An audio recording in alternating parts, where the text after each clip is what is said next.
Then we're going to have the CEO on Andrey Bugaenko, and he's going to talk about the Python library SberProcessMining. Andrey is going to talk on how this library can create the ideal structure for the current business process. Andrey, over to you.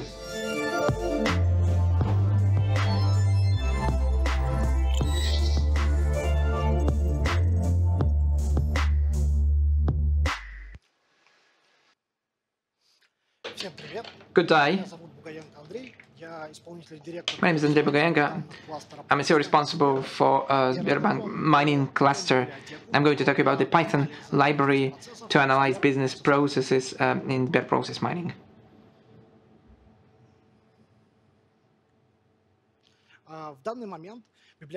Currently, the library exists in two-moded extended version with functionality, and then the open source, which can be downloaded from GitHub using this QR code, which you can see on your screen. What does the library SberProcessMining consist of? There are 5 groups for the functionality. The first one is of search for the cases and efficiency, which allow you to digitize all the processes and to find some cases of inefficiency. It includes how to search for insights, factor analysis, and so forth. The second group is the tools for the text analysis. Very often in the primary systems logs there is initial information on some errors and efficiencies, which should be analyzed when you analyze business process. The third group is the tools to create the dream structure. The fourth one is everything connected with digital timing, and the fifth one is the predictive analytics tools to forecast the process. Miners, who are them? These are algorithms which allow you to have the graph structure of the business process. Then analysts can see how the business process looks like in real life, how it was defined in a particular regulation or regulation documents. In the library we have 6 types of miners: simple miner, alpha miner, alpha miner plus, inductive miner, HEU miner, and causal miner. Depending on the approach, you can choose the corresponding algorithm. After the analyst has the business process structure, it is necessary to look into all the stages processes, to the joint stages, whether it's possible to find some inefficiency cases. Very often in the scheme of business processes there are difficult situations, difficult stages, and it takes a lot of time for the analyst to analyze all these things.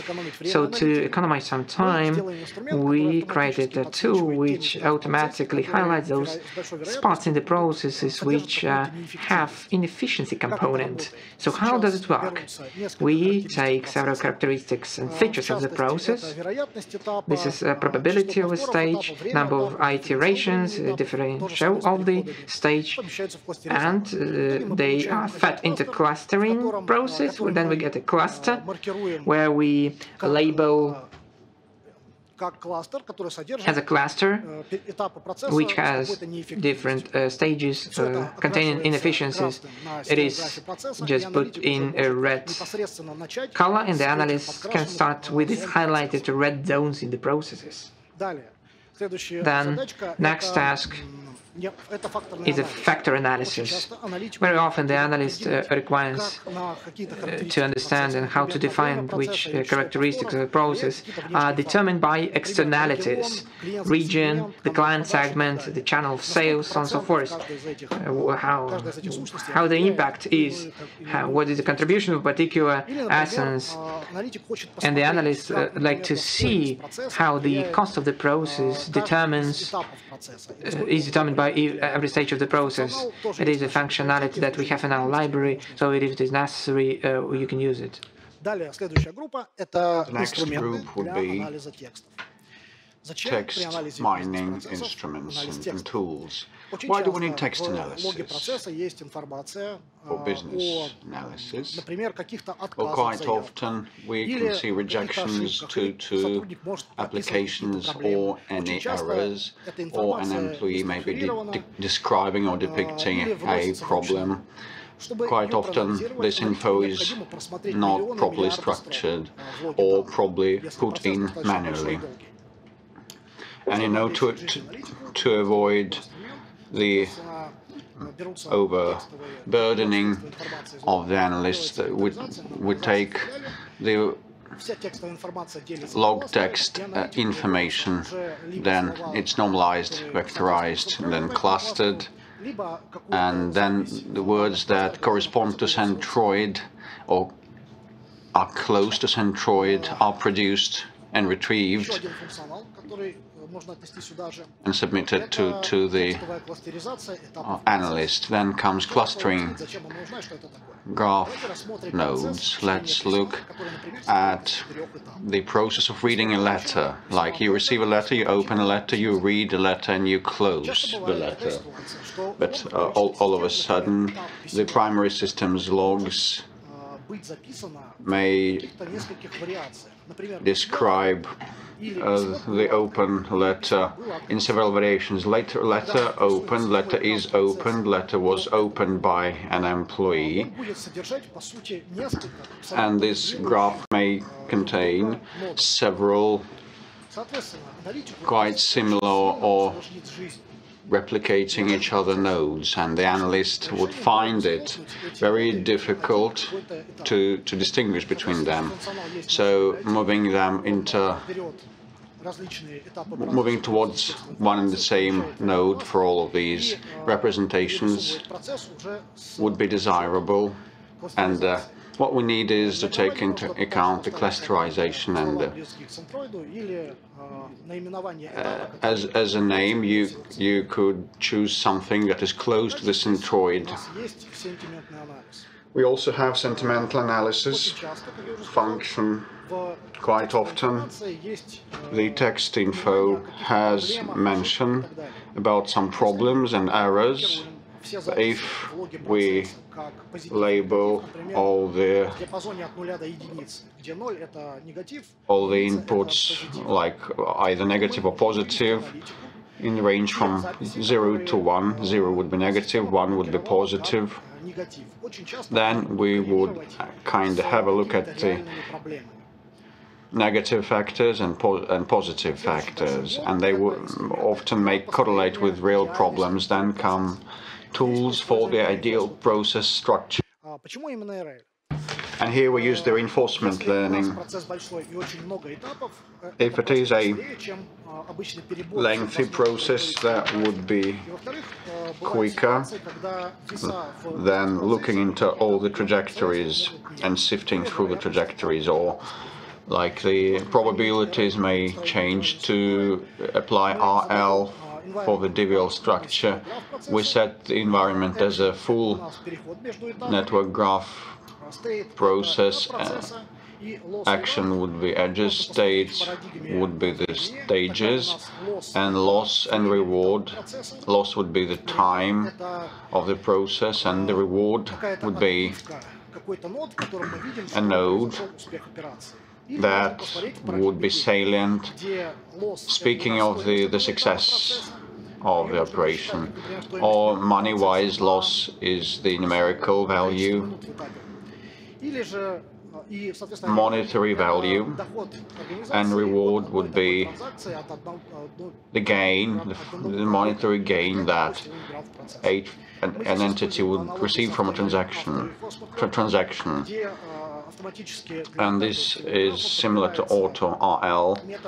For each of the network graph, an RL method is selected and the fine-tuning is done.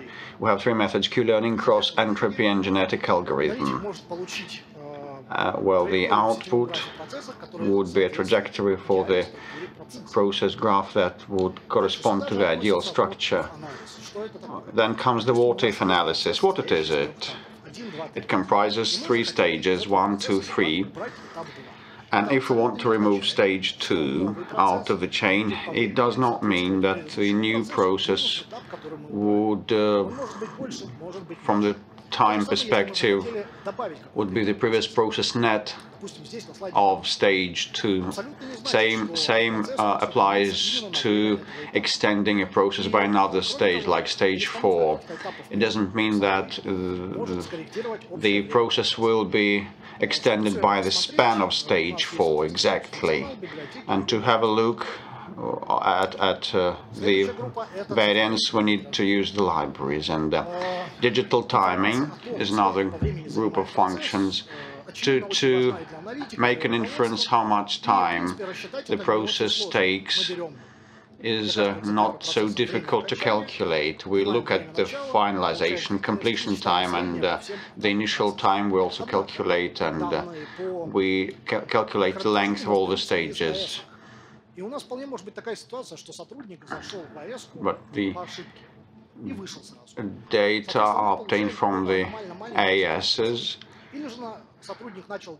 or like if an employee enters his account by an error for a minute, logs in and then logs out. Well, if an employee forgets to log out, he will actually formally stay online for quite long. So what we need is to avoid such distortions. We could cut the quantiles from both sides, but you know, if we set the quantiles manually, that would distort the digital timing, and now we use the filters SVM plus DB scan. Previously we looked at 5 different filters and their combinations, and we believe that this combination is the most universal. And we load the data to the cluster, and we're able to calculate more accurately the time duration, the timing.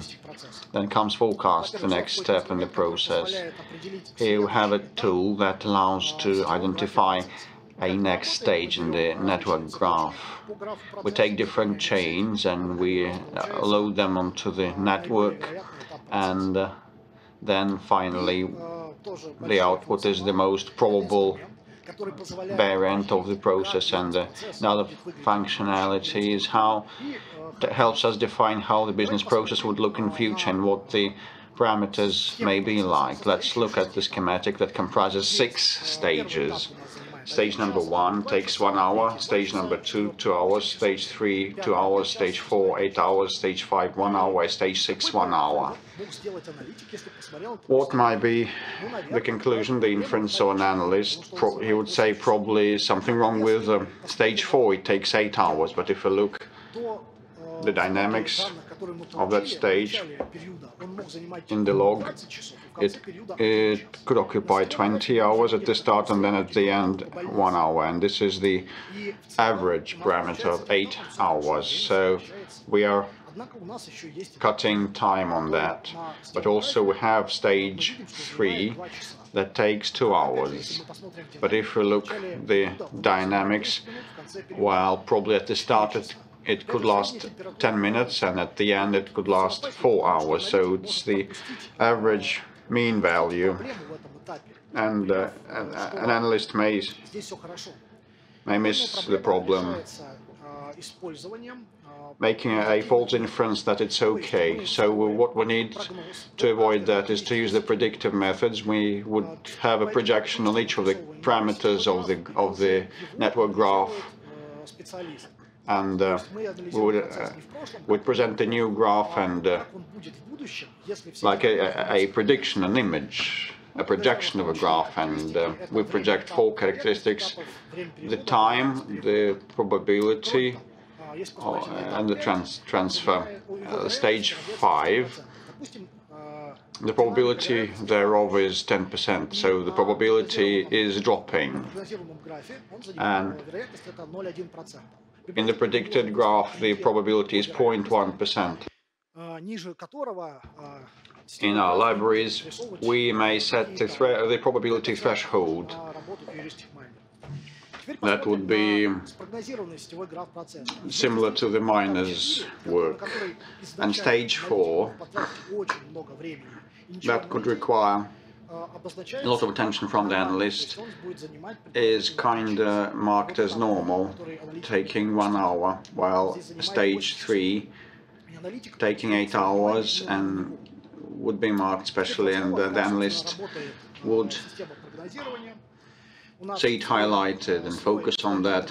So that now how our projection forecast system works. We have our own AutoML engine with 20 baseline methods and 5 ensemble combinations and 5 methods of feature selection with extended factors and different variables for each of the parameters of the process.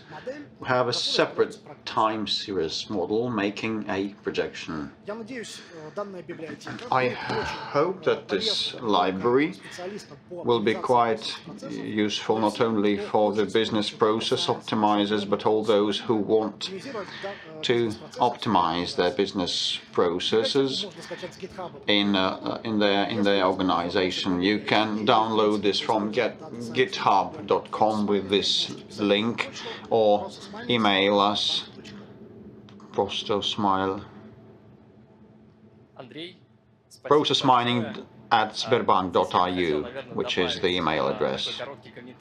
Thank you, Andrey. Just a short comment, a quick comment, like everywhere in data science, data account for half of the success. So if you want to optimize your process, collect digital trace of all that you do. Dear viewers, Dmitry Krainov has been with you.